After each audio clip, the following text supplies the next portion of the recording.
man. Like, I know.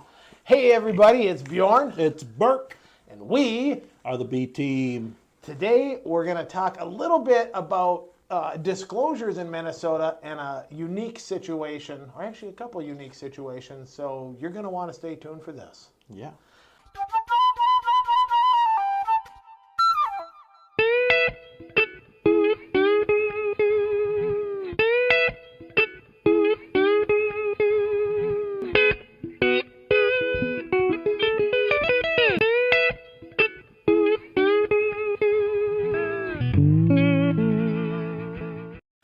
So in Minnesota and kind of all around the country, the general rule of disclosures is material facts need to be disclosed. Burke's going to tell us about two different situations that he's come across in his career that thankfully I haven't come across yet, but at some point I will.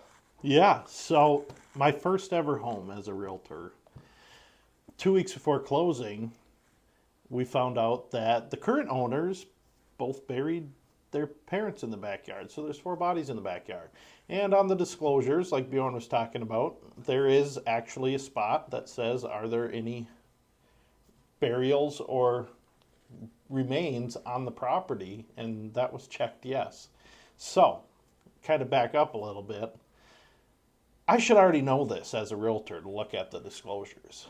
As a brand new agent and not getting too much help, I didn't even know where the disclosures were, what you do with them, la da da. And thank God the listing agent said, "Hey, did you happen to see the disclosures?" So, anyway, long story short, my buyers would only go forward if they exhumed the bodies and got them out of there. So, story number 2 was my third ever house.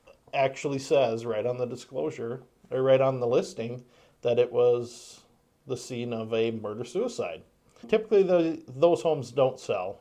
Eventually, they sit so long, and some eventually just end up getting torn down. But my clients and I saw it on a whim after all of our scheduled showings. We both had nothing going on the rest of the night, so I said, let's go see some more homes. And they picked that one out. We went and saw it. It was a 70s Rambler. Outside looked a little 70s, but you walk in the door and it's brand new everything.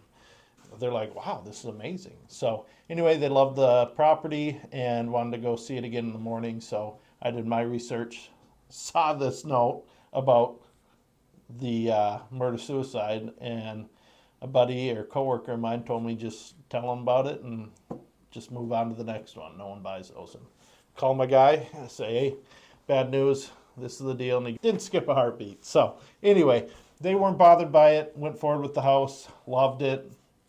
Be sure to go through your disclosures. They're very important. And also, as a seller filling out the disclosure form, tell them everything. That way, no one can come back at you later. Absolutely right. Disclose everything if you're the seller. If you're the buyer, buyer beware. Make sure you read through those. Make sure your agent, which hopefully is Burke or I, go through those with you in great detail so that you see what's going on at the place. Yeah. So I guess don't be shocked if something like that comes up. No, but it can be taken care of. right, it can be taken care of, and feel free to ask a lot of questions about that stuff. So there's just a little bit about some interesting situations with disclosures. Hopefully it was useful. Thanks, guys. Hope I didn't worry you too much. Just know these are rare instances, so, but also the reason why the disclosures are there. So, again, thanks for watching. Like and subscribe. Click the button. Thank you Perfect. so much. See you guys.